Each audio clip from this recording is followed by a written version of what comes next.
trying to learn what positions might be available and putting in applications. I used to work at the restaurant from about 2 to like 10 or so nighttime.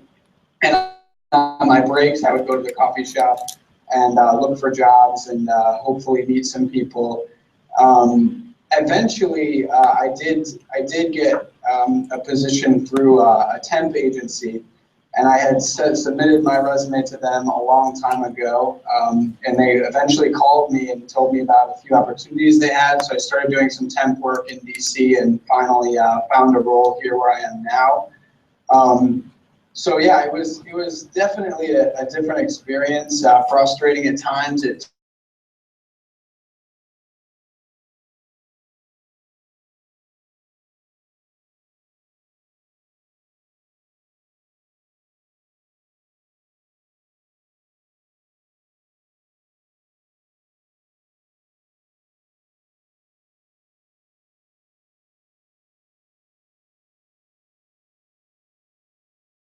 How I eventually got my foot in the door. So yeah, for now that would be about right. And let me just ask, say, Chris, you're happy where you are. Yeah. I mean, 9 months. You probably weren't hoping that you'd have a 9-month hiatus between the time you graduated, but you're happy. But it ended up well. You know, it was a challenge, but you ended up in a good place. Yeah. Oh, yeah, I ended up in a great place, and to be fair, there were a couple opportunities that came up along the way that I passed on. And I really am pleased that I did, because it allowed me to take advantage of the instead of the opportunity that I had to take advantage of, though I was weighing the pros and cons pretty heavily. These were primarily internships or things like that I could have done, that I ultimately passed on because I had some hesitation, some second thoughts, and yeah, I would definitely underline that passing on some initial opportunities played a big role in ultimately being in the role that I wanted to be in. Thanks. So Rachel, now to the students who graduated last year, and so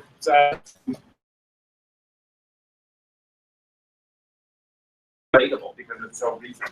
And I think, Rachel, your experience may be more like Allison's, and Elizabeth's maybe a little bit more like Chris's, though somewhere in between. So Rachel, maybe if you would sort of share what your story is in terms of your job. Sure. So for those of you that don't know, I'm Rachel. I graduated last year. So my graduation job search experience was a little bit unconventional in that graduation last year was on a Friday, and I had work starting the Monday following graduation. So went into the job that I was going to be there. I was detailed and ready to use my MBA degree, and I got there, and I feel like as the weeks went on, probably my complexion was getting paler and paler, and trying to be happy somewhere that probably was not a perfect fit. So continued to pursue opportunities that obviously you don't get a job on the Monday after you graduate without initiating the job search process prior to graduating. Kind of had a couple of applications in a couple of different places and continued to pursue those opportunities while working somewhere else. Just because, you know, I knew that this was a job that was good, but there were jobs out there that I would rate as higher on my list of jobs. So pursued that for a little while and eventually got a series of interviews and proceeded to get the job where I am today, which is at an organization.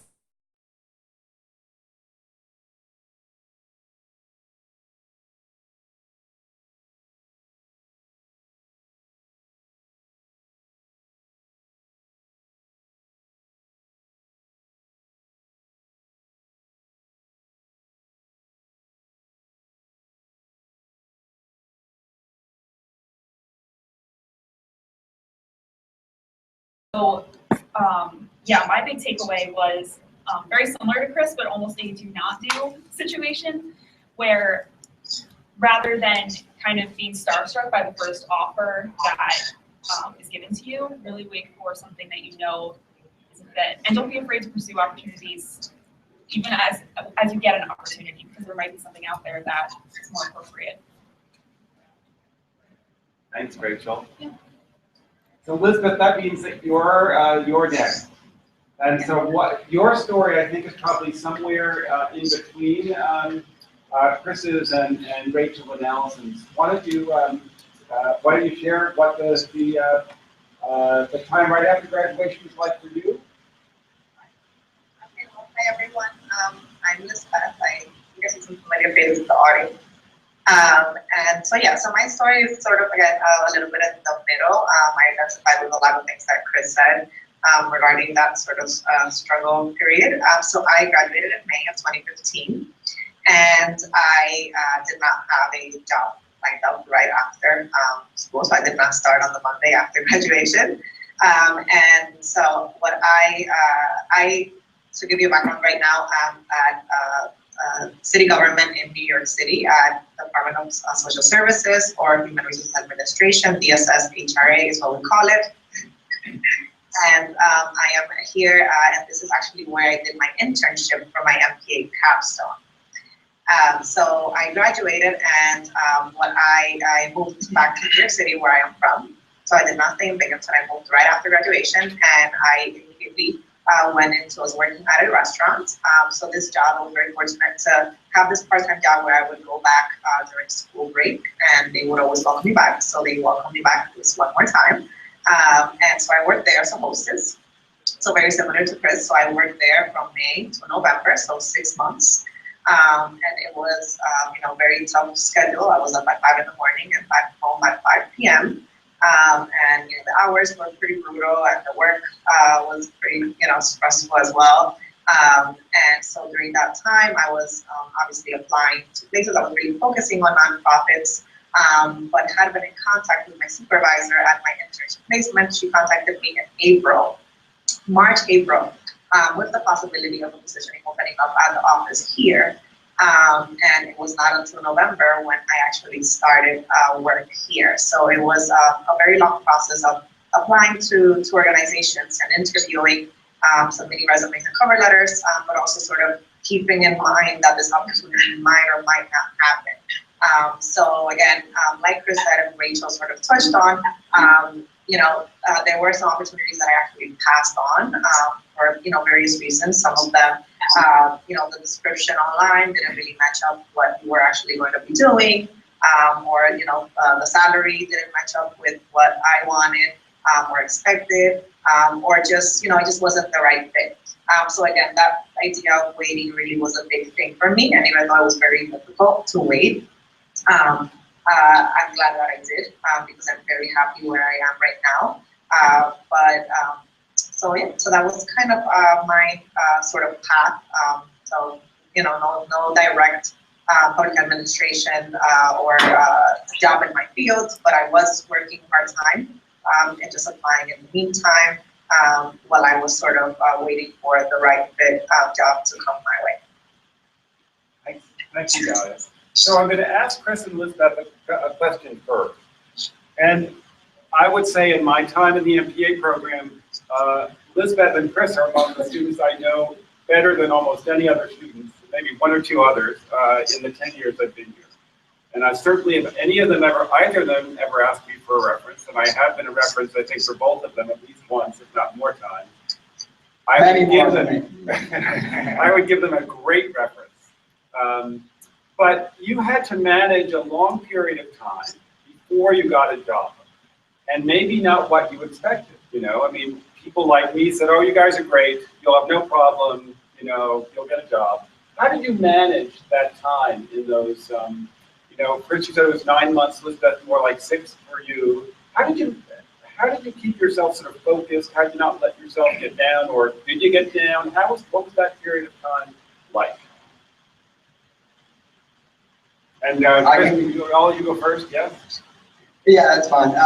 So I think one of the things I found particularly inspiring was to kind of just think about the lack of success that I was having as being short-term and temporary. And I think if there's one thing I've learned in my professional life, it's that both success and failure are almost always short-term and temporary.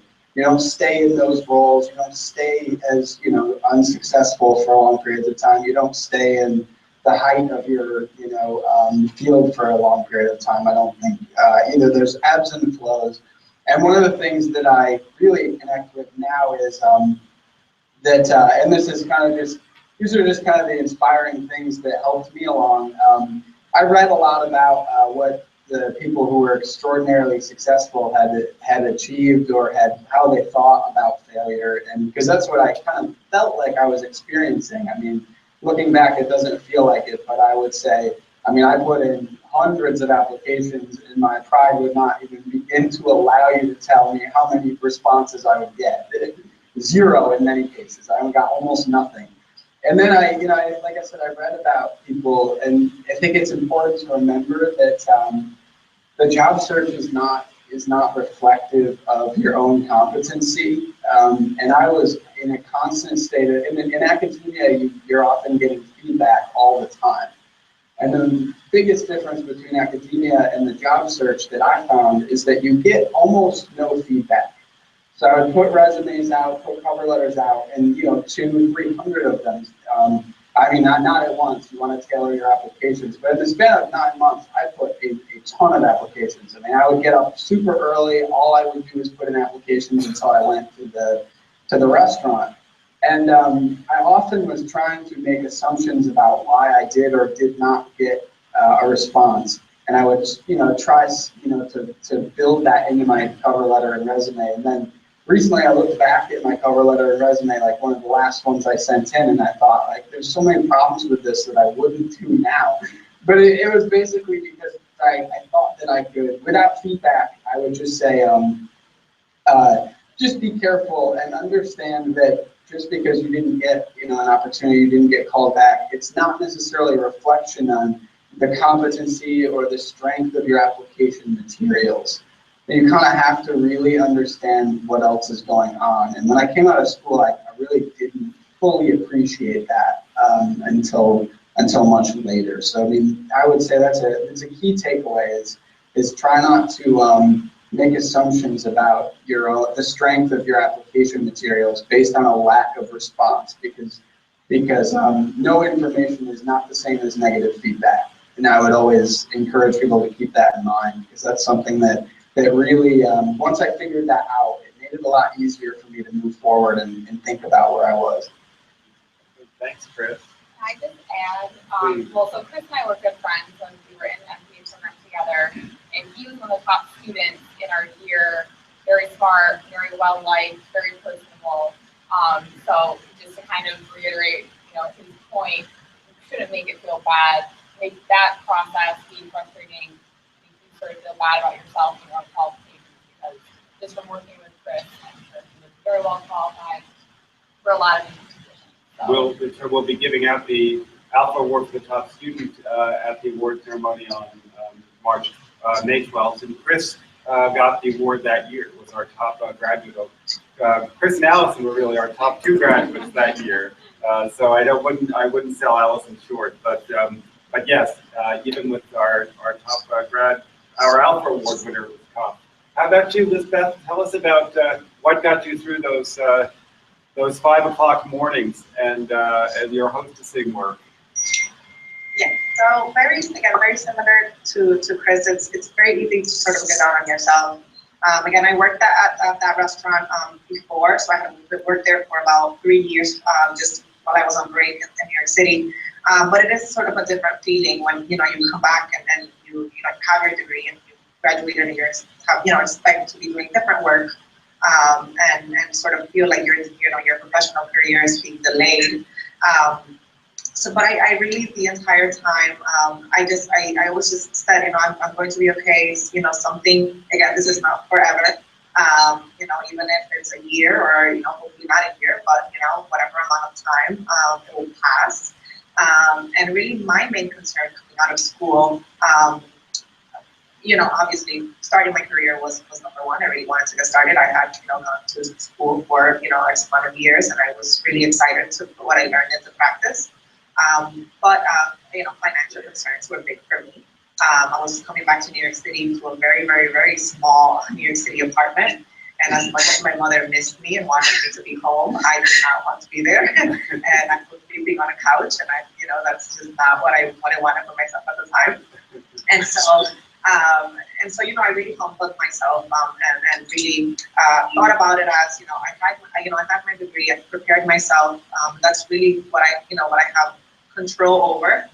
Again, the fact that I'm not getting responses or not getting the responses that I want, or the fact that, this job for the city that, sounds very appealing, it's not, it's taking longer than usual.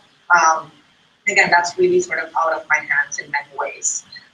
So this job that I had for the meantime, allowed me to move out of home and allowed me to pay my bills. And so that was, I was at ease with that. I was not in the lap of luxury, but again, just being sort of grateful for what I had going on for myself at the moment, and just realizing that sort of the hard part of preparing myself was done. And that right now I just have to, just wait for the opportunity to really, wait for something to come where, would be a good fit for me. And so that's really kind of what got me through. And that's not to say that there were really hard days where, I would be sad and, and again, just sort of think, what's going on, or what more can I do, or, am I not doing something right? But again, there's just so many factors when applying for jobs. It's a lot more complex than I think any of us can imagine until you're on the other side. With just things as application processes. Like literally a machine reading keywords. You read keywords and then HR forwards them to a unit. So just things like that. Just realize that that it can be a simple thing that's you're missing a word in your resume, or there were just many applications. So it's not really always about you or something that you're doing wrong. And then again, things work out. It may take a little longer, but things will work out. But as long as you have something and just prepare, I think for me that was a big thing. Also, I sort of realized towards the end of my semester, spring 2015, that I wasn't going to have that job right the day after graduation or whatnot. So I sort of prepared ahead and realized what my priorities were and what I needed to be comfortable in New York City and to sort of get by, and have to sort of plan and make those moves to make sure that even though you're not in an ideal place, but that you're still at a place that you're at least comfortable and able to manage and to do that in the meantime. So. And Elizabeth, like Chris, as you know, president of the MPA-GSO, I guess one of the lessons I sort of take away is that people, even some of our top grads, it takes time, but the perseverance pays off, and both of them are in positions that they feel really good about now. But be patient and persevere. So for Allison and Rachel, I guess I wonder, maybe I'll ask you each a question, and then we'll see if the students here have some questions. I'm wondering I suggested I ask you, what did you think was the best advice you got? What's the worst advice you got? A bunch of people tell you to do something, and it was just really bad advice that you think in retrospect. What do you think was good advice that you got? Rachel, maybe or do you want some time to think about it? I can ask you. I think that was best advice. I don't know off the top of my head what the worst advice I would get is. I think that some good advice was to keep active, and I think that much like when you're applying for college, applying for jobs is the same thing, that it doesn't look very good on your resume to just say, I was a student, and that's it. I think it's really important in the years prior to graduation to be active and take on as much as possible. It's kind of a unique position where you have, so many dedicated hours, and then with the other hours of your day, you can kind of wiggle around to fit whatever it is you need to fit in. And when you have a job, it's not as easy to do those things. So it's not as easy to take, an interim job and continue to network and continue to be involved and continue to volunteer and continue to do all of those things that make you stand out in an application. So again, really just take every opportunity that you can to begin to build those skills that are going to be necessary in the working world, whether you have a job right out of graduation and you built those the entire time during your time here in the MPA program, or if you have a little bit of a wait time and you take a job in the interim knowing that there's a final goal. But again, I think the common theme there is being active and putting yourself out there and continuing to be involved in the kinds of work that you want to do in one way or another. But you, anything that people told you to do that you shouldn't do? Bad advice you got? Any advice?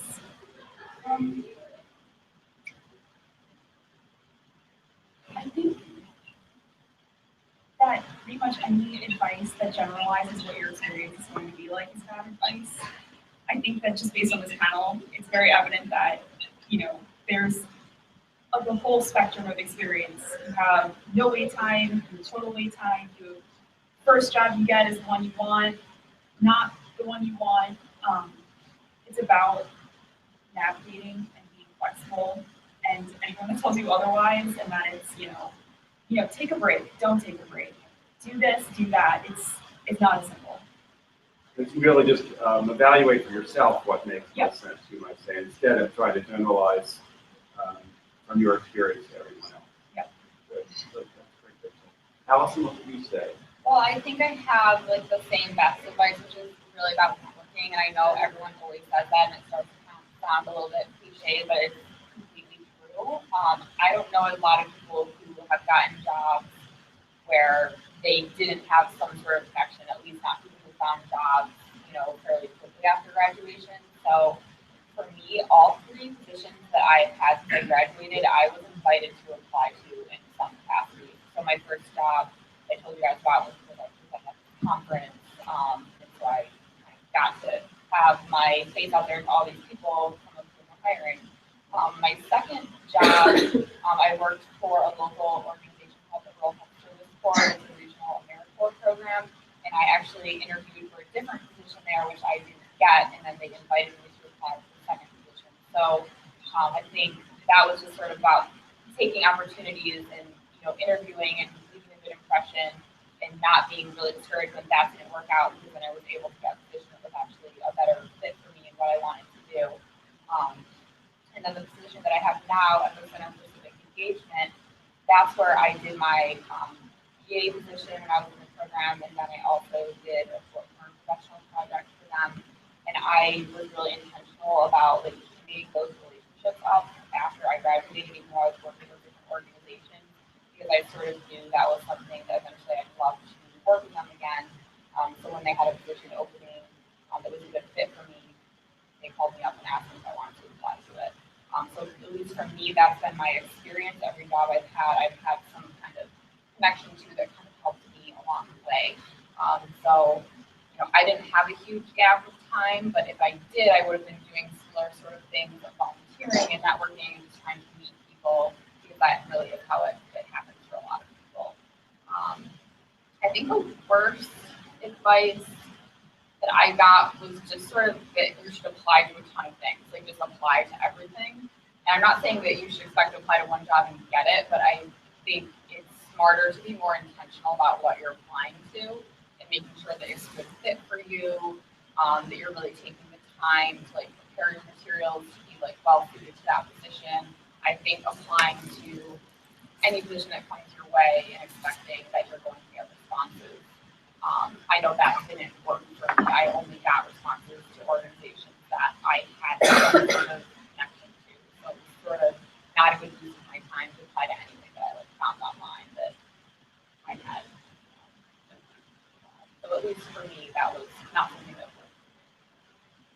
So I've asked questions that are based on what I find interesting about Allison, Rachel, Chris, and Elizabeth's story. But I'm not you. And you guys are going to be looking for jobs in a little while. So what, did you have a comment, Chris? Yeah. Yep, let me just put the sound back up again. I feel particularly strongly that Allison and Rachel are correct. And I think the guiding principle that I would impart as like a final piece of advice would be, try to look at your days and spend the balance of your time connecting with people.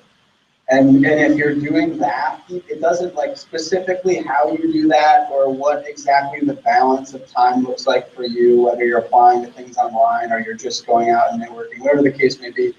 Again, if you look at the end of the day and you spend the balance of your time on connecting with other professionals in areas you might have an interest, I think that that's the only real like overarching structure that you can use to understand whether you're kind of on the right path. Because that is really the only thing that makes a difference. And I just want to give you a quick example. I mean, I applied, like I said, I did not do what Allison did. I took the complete opposite approach and it did not work. I put in applications to every online posting. I would tailor my resume to every post very, very meticulously and spend an incredible amount of time on a single application thinking that that would get me somewhere. And it really didn't. And at some point I read that like your chances of getting a job go up by like 80% if you meet one person and you know somebody that you're applying for. And just to my point that it doesn't always necessarily matter how you do this. I used to sit in a coffee shop putting in my applications, and toward the end of my experience when I was job hunting, I would take and this isn't for everybody, but if you're comfortable putting yourself out there, it did work. I took like a card, like a big index card, and I would write my name, my qualifications, and my interests, and leave resumes on the table, and people would come up to me. I would sit like in the middle of a well-trafficked lunch area in Washington, D.C., and the amount of people I met that way far surpassed anything I did in any other areas when I was job hunting. And it's actually a funny story that I won't go into the details, but through that process, I ultimately met somebody who is partially responsible for the way that I got my current job.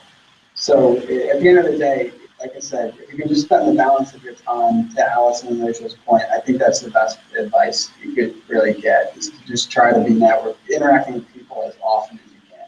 Sorry, and then Chris, you are the master networker. Every name I ever gave you, or anyone on faculty ever gave you, you contacted. And then they call me and they say, "Who is Chris Wells?" I think no one, I don't think I've ever come across anyone who is as diligent a networker as you are. But notice Chris had a very specific challenge. It wasn't Allison. Chris moved to a new city where he didn't know anyone. Rachel and Allison both got jobs in places where they had been students and had internships. Similar, and Elizabeth in a place where she had an internship. And at least in New York City, she would have had some network to draw on. Chris's challenge is really a unique one. How do I create a set of professional contacts in a place where I don't know anybody? And the challenge is different. And so it maybe really gets at Rachel's observation that you don't generalize. You sort of think about your situation in its uniqueness and figure out which of these myriad ideas apply. But let me give you guys a chance to ask some questions and see what's on your mind about these experiences folks have had. You could just introduce yourself to our panel. Should I move? No, maybe I can see this around. Well, private video service. There you go. Hi everyone, my name is Reginald Gardner. I'm a dual degree student in student affairs and the MPA program. I've actually interned in DC before, and I was wondering a little bit more about Chris's experience finding a job and where he works now. You hear that, Chris? I didn't hear the whole question. Could you repeat it, David? Yeah, he said that. So Reggie was curious, sort of, like to hear a little bit more about where you work now and how you got to that position. Is that? Yep. Yeah. Yeah. Okay. Yeah. So where I work now, I work at the Personalized Medicine Coalition. The easiest way to describe this would be to say that in 2003, after the Human Genome Project, there's been incredible advances in medicine that allow us to target drugs based on genetics. But most of those drugs never reach patients for a variety of policy reasons that our organization is trying to impact. So that's where I work. I got the position through the temp agency where I started doing temp work. When I first started there, I didn't get many calls, but I did one assignment that somebody recommended my work ultimately and kind of bump up on their list. It's kind of like being a substitute teacher, if anyone's ever done that. They suddenly bump you up on the list and you get more calls. So I got the opportunity to come to PNC through that. I actually started as an office coordinator, like I said, on a temp basis for about 2 or 3 months. The organization then hired me for that position full time, and I from there got a few promotions, which is where I'm in communications director now. I would say that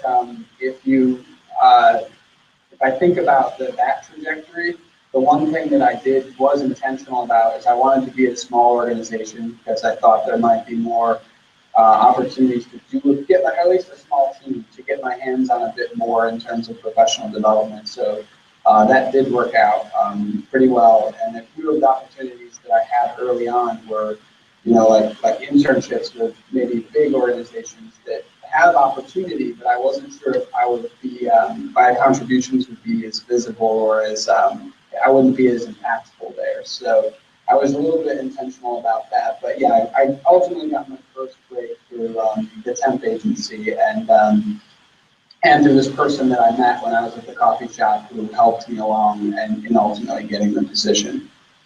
Chris, tell us the name of your organization again. Oh yeah, the Personalized Medicine Coalition. So it's probably fair to say that when you were in the MPA program, we talked a lot about the kinds of jobs you envisioned. I think the Personalized Medicine Coalition didn't come up on that list. And what I was struck by in many of the conversations we had was the distance between what the kind of job you thought you'd get and the job you got. Yeah, I think one consideration as I went through this process became what was really important to me professionally. And I think at the end of the day, what I think about the most and what I enjoy doing the most is related to management of people and money. And that's where I spent the bulk of my time. So I discovered that once I actually got into a position, the exact field that I was working with was of less significance than what I thought about every day. And now what I think about every day is the kinds of things I learned in the MBA program. I like to think about how to create change, how to be a leader, how to do these things. And so ultimately, I think in my job search, I learned that was actually more exciting to me than specific. It's not that I didn't have specific interests, but I had to ultimately make priorities. And I think that is an important consideration is you're not, when you look at your ideal job, you should often try to think about what's most important. And for me, what was most important is that I had the opportunity to think about management concepts as quickly as I could. And it was less important exactly what field or what kind of organization I was working in. What other questions do folks have? Lauren, and if you could introduce yourself. Hi, my name is Lauren. So I'm going to take advantage of this totally topic, but I'm in my first year of this program. Can you talk about what experiences you had whether it be classes or outside of the classroom that you look back on and really helped you, maybe not a job search, but as a professional? Can you list that the question you hear, Lauren? So Lauren is a first year, she's in a 5-year program. It's a first year student. She said, what experiences did you have in the MBA program that you find most helpful, most useful in the jobs that you have now? Maybe Lisbeth, I'll put you on the spot first, if we haven't heard from you in a bit, what do you think? First, I want to just, if anyone has any doubt that any of the things that the 3 people said regarding the smartest, the best advice and the worst advice, networking is the greatest. And again, it sounds cliche, like someone said, but that I found that to be really the best thing to do. Again, my jobs and my internships were me being referred to someone, applying to 100 jobs just didn't work for me. And again, the least helpful advice would be that to, people even give you a number, you're supposed to apply to 100 jobs each week, or, maybe you're not applying to enough places. And again, that's not good advice, I don't think. But, so while I was in the program, something I think I think a lot, just managing, different entities. So when I was in the program, I had obviously my workload, I was a graduate assistant, and then I was also involved in the GSL. So I think, managing workload, I feel like once you get through sort of the 2-year program, or for you, 1.5, it is a lot of different sort of things that you're juggling at once. And oftentimes, I work in a very large organization, very, very large organization, but my actual unit is just 7 people. And we do a lot of work. We're an administrative office, and we're also an outreach office, and we're also a marketing office. So you learn to sort of wear many hats, I would say. And I feel like the MPA program really allowed me to wear many hats and very, develop very different skills. And I feel like I'm using that here, and I'm sort of have my hands on different pots. So I think that was a valuable opportunity that the program was offered.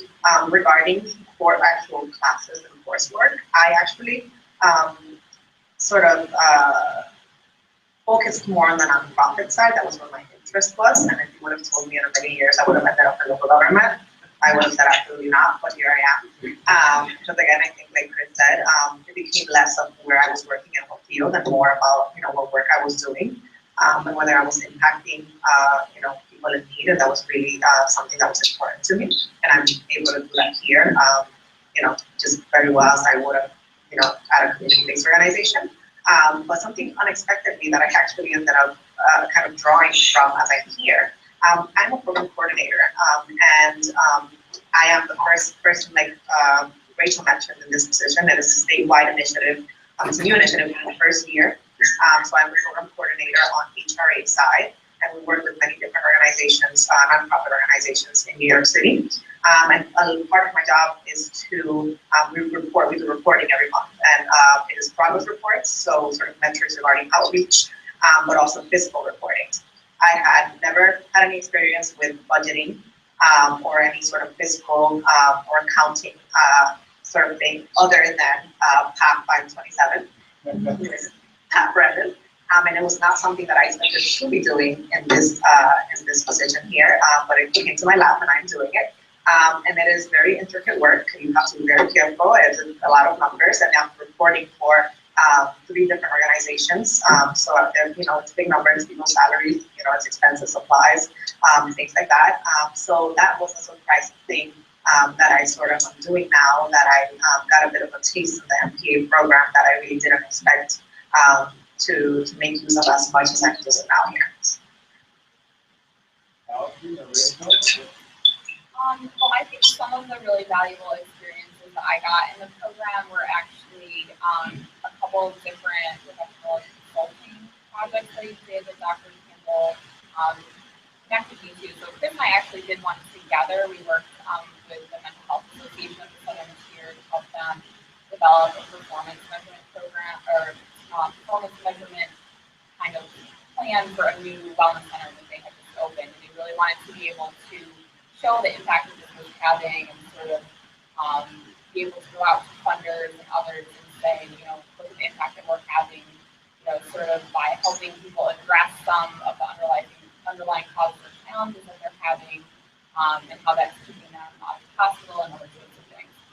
So I think being able to have experiences where I'm actually was applying what I learned in the class in a professional setting and getting more experience understanding how organizations actually go about looking at these sort of challenges and the kind of solutions you come up with are really valuable.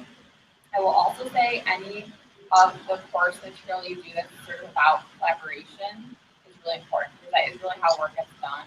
I actually think about those sort of things every day in my work life, and I know when I was in my first position, I actually brought that book with me. I don't know if I still use it, I can't remember what it's called, but it has The Difference Is Good, but not that one. It's the one that has links on it. Yeah, I remember that. You know it, right? I don't think I still use it, but it was really good, and it had some good tips on how to facilitate meetings and how to develop relationships, and I found that to be very valuable. From 21st century government. 21st century government. Rachel, what would you say? I would say that you would be surprised how the core competencies are really core competencies. I remember in my student days thinking, research methods, I'm never going to do anything with research, that's nonsense. But you'll find that program really tailors its breadth of what it gets involved with to prepare you for the scope of work you'll end up doing. And I find it really interesting that in any given day, I can draw on research methods, statistics, core competencies, 21st century collaborative core competencies, and then even something as simple as, I don't know if you all still submit your university forms and memos, but very important. We don't use necessarily memos in my office as often as I think some other offices do. You'll be surprised if you can construct an argument in that way, how you can really be a driver of something getting done in your organization in a way that might be more effective than your peers or your coworkers. So, yeah, and I was really struggle actually with something that a class that I took that didn't end up relevant to the work that I do now. A lot of performance management. I think that's very specific. I'm going to have a office in my organization, so it tends to be viewed that way. I've asked each of you to respond to Laura's question. I think we're almost out of time, right? So like, what time did you say we're done? Or something on? Oh, we have still some time. So Chris, do you want to answer that, and then we'll see if other people have other questions. What's your takeaway from class? I think almost everything I did in classes was useful, and I think I would add that the primary difference in doing it in practice is really about the speed at which it has to happen. So in other words, I don't even have time to write a memo. It's like, analyze this problem and give your supervisor a response to it in half an hour. Like, I mean, and that isn't always the case, but I think that that's really the only difference is I don't analyze a problem for a full semester. I don't write a full paper on it. I have to get more efficient with my, I have to use my intellectual resources quicker and my, the resources that I have at my disposal a lot faster. That's really the only thing that I think is different. And having kind of thought about these things and developed your approach on some of these ideas in the MPA program, it really gives you a foundation on which you can do that analysis a little bit faster. So as they say, college is kind of about how to think. I thought the MPA program did a great job of teaching me what kinds of priorities and what kind of ways of thinking that you're going to end up using in your work life. Again, it's just going to be a lot faster. You're not going to feel like you're doing the same work because you're not writing a memo, but you really are. Some of the concepts are very similar. Maybe one more question. Do you have a question? My question is fairly specific. Do you guys have any advice or do's or don'ts when it comes to building your resume?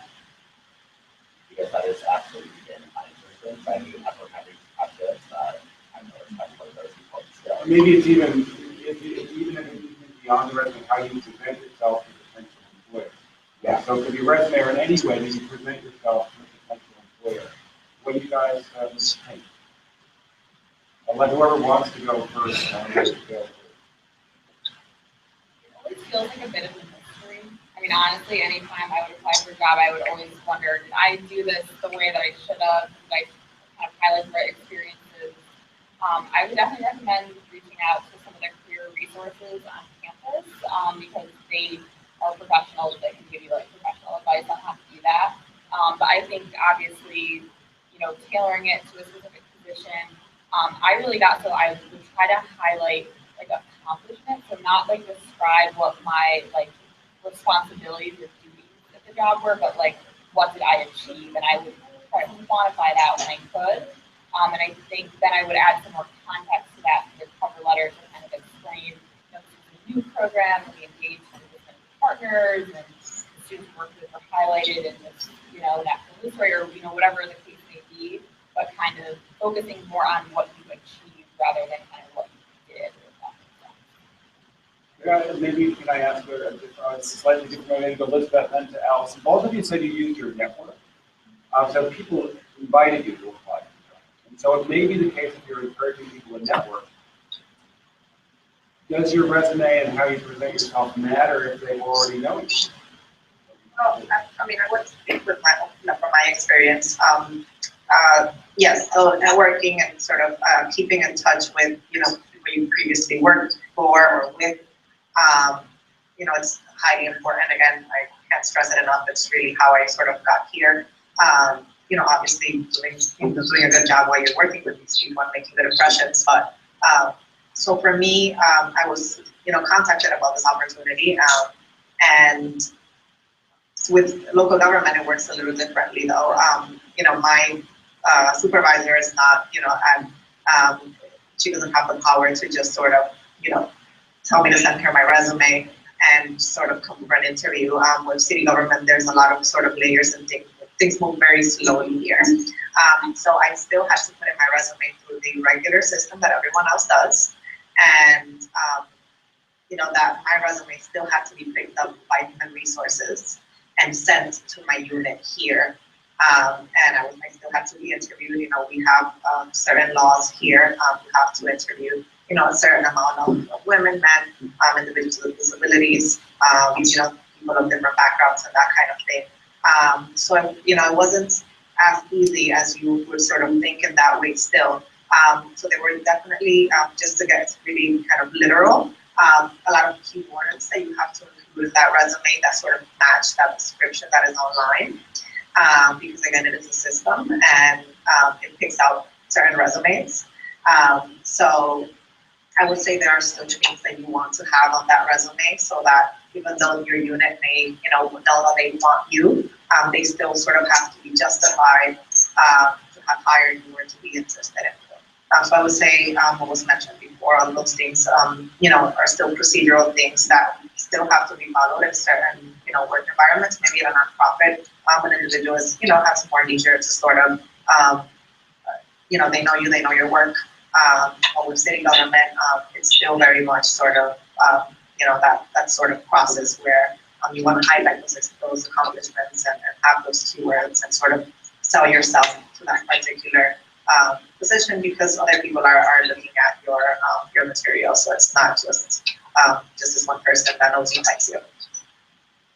Rachel or Chris, do you want to comment on resumes? It sounds cliche, but I think presentation is really important.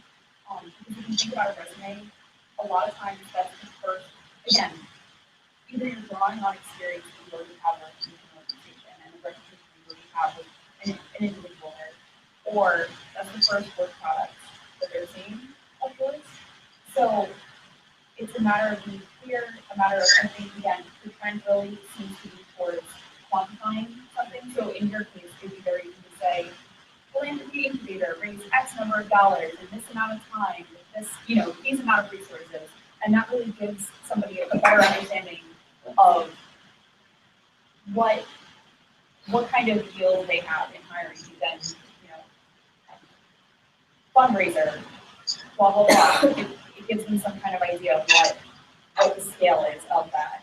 And then again, presentation, I think is very important. I know I had a couple of employers say, this is presented very nicely. I think it's going to be really great to have you on a team that, you know, you have the ability to make presentations like this. And I was like, this is a very simple outline. I don't know.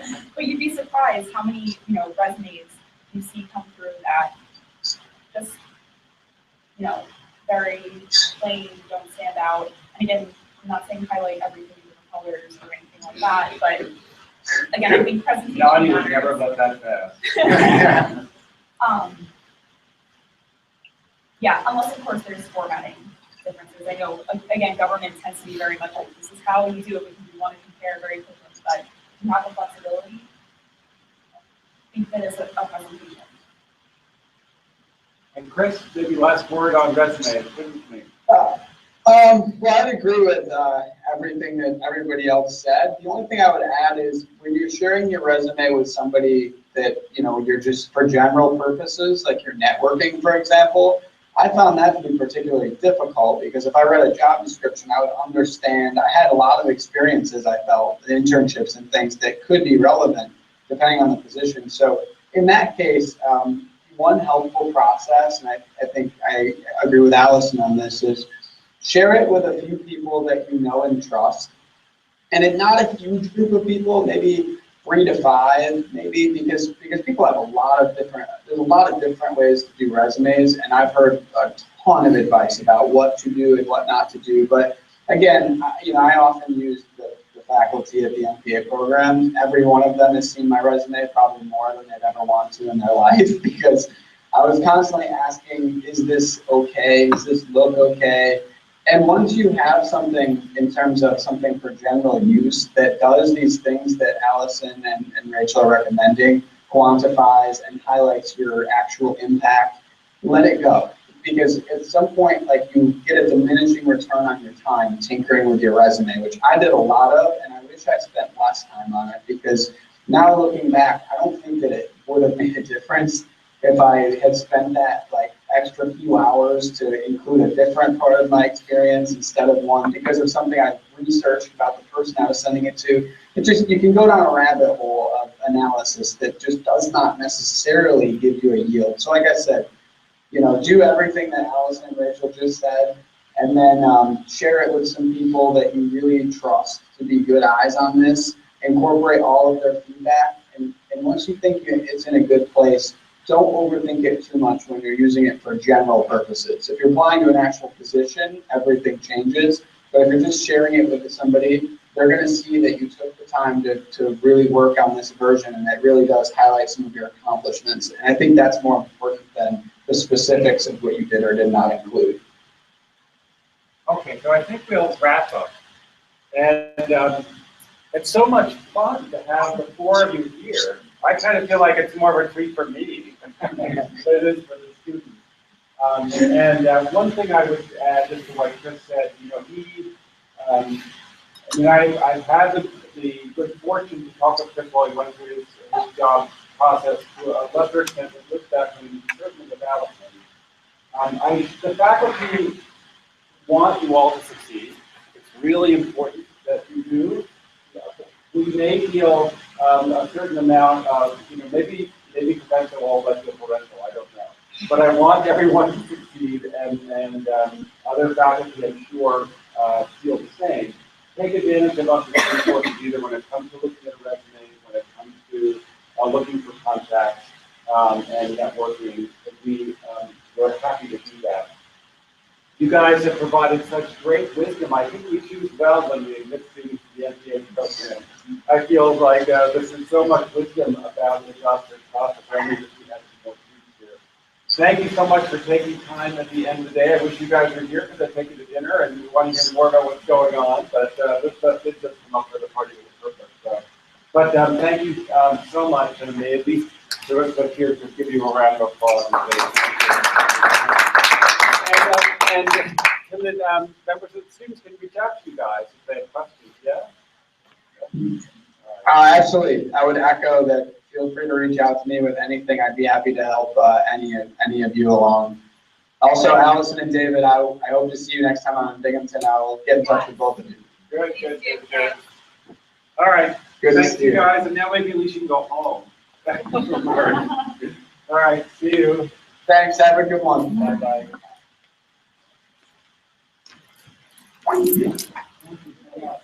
Okay, thanks for watching. Bye.